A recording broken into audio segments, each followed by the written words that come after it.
Welcome back, everyone. I've got a phrase for you. Maybe you've heard this one. The creative curse.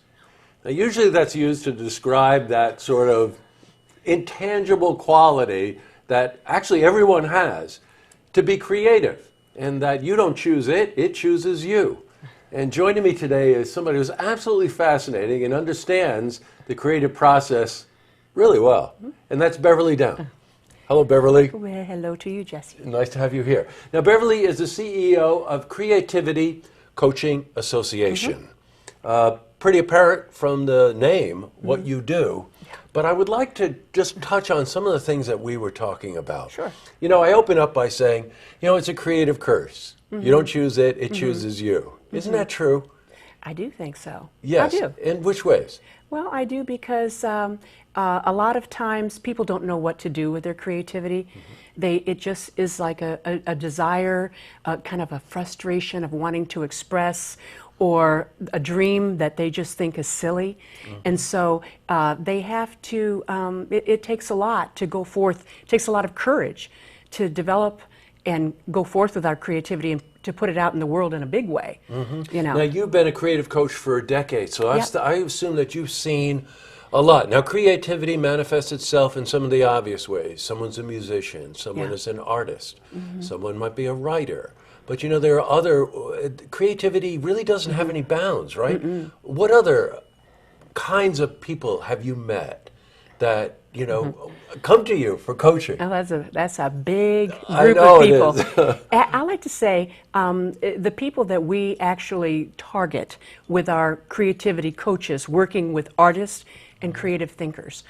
They're people anyone who from their own original material, they're creating their work, they're going to have all kinds of issues, Jesse, to handle and negotiate in order to be successful putting their creativity out in the world, say if they want to monetize it in a business. Right, sure. So that's mostly who we work with. Oh, sure. Now, there are really two facets to this if you think about this. If you're an artist, and believe me, a lot of people in my business, we're all artists. Yeah. It just coming to grips with the term.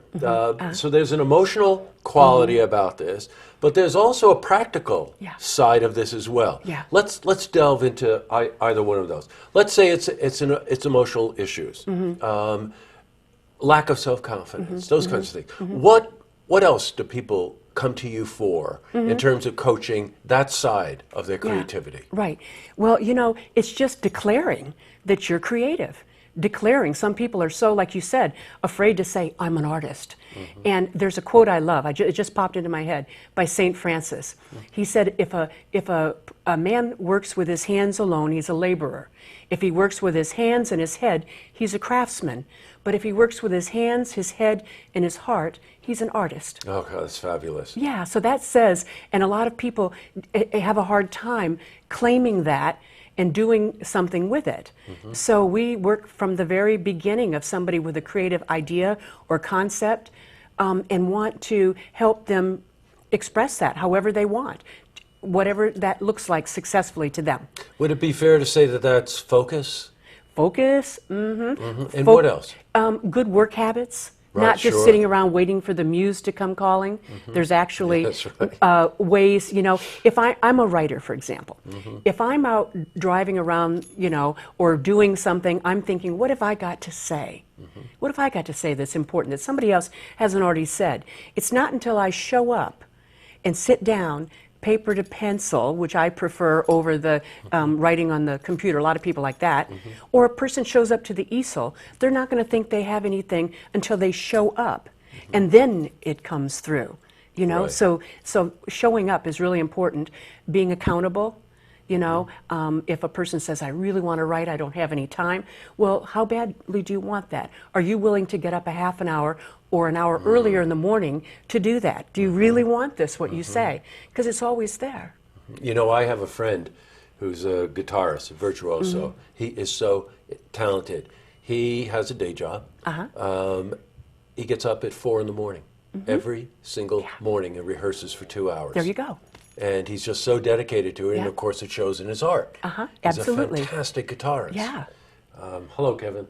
So again, that focus, structure, I Yep. imagine, and Yep. of course, having the confidence to pursue it. Yeah. So we're like say a coach would help a creative person to be able to charge what their work is worth, and to be able to promote themselves, to be able to negotiate that. Well, that's kind of art the of business, other side, right? The art of business. So, yeah. assuming that you maintain a certain degree of focus, structure, you have the confidence to go ahead and pursue Right. it, then what are you going to do with it? Exactly. So, that's the other side of coaching. So, I think the way you phrase it to me is, how do you monetize it? That's then? exactly So, right. what kind of steps are you providing as a coach for Right. that side of it? Well, number one, you have to make that declaration. You have to make that commitment, or nothing happens. Right. It can't just stay in the wishing and hoping area that it's going to magically happen and somebody's magically going to discover you, or Yes, something right. like that. There's tangible steps you take, and so you want to define what it is that you want to the best of your ability. And then you're going to take steps moving in that direction, step by step, and have a plan towards working towards it. And you've got to be willing to make mistakes.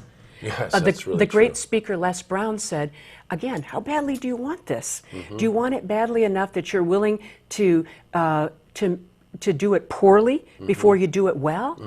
And how many people are out there that have I've even heard of actors that wrote into the New York Times and said, I apologize for my early movies. I apologize for this. It's embarrassing. But they were learning their craft, like learning an instrument. You know what? We have to spend just a minute on this. That you think, because it may be somewhat intangible, Right. that every single artist I have met, or anyone that I've managed in the media world, it's not where they start.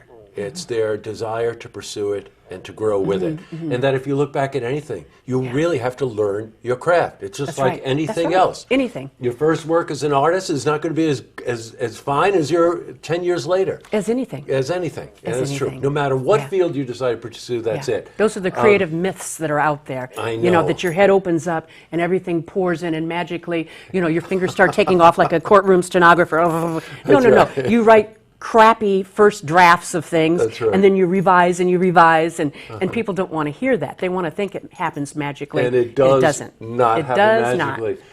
There's a wonderful event that's coming up. I want to spend just a minute on this. Sure. Friday the 25th of September through Sunday the 27th, Mm-hmm. coming up, a couple of weeks, right? That's right.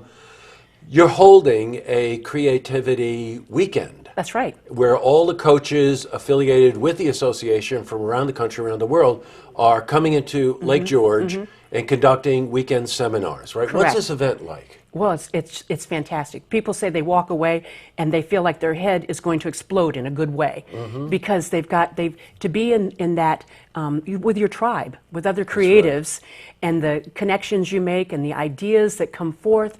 It's just a lot. Besides all the structured presentations and information from these best creativity coaches in the world. Truly, we pioneered the industry.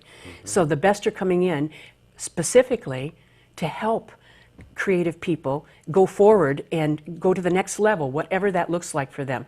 Whether it's starting a creative business, taking it to a bigger place, if it's just taking an idea, they've always had a dream, they're going to be given that support, encouragement, and probably some of the tools.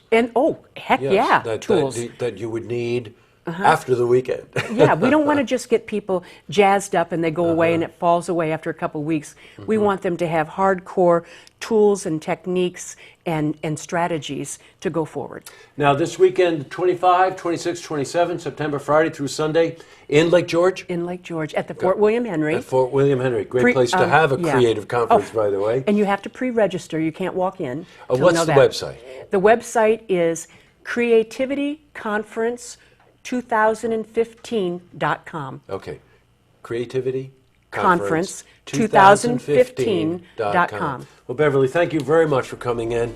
Your whole persona is creative, by the way. Oh, thank you. I love it. I just love it. And, it's been near and dear to me my whole life.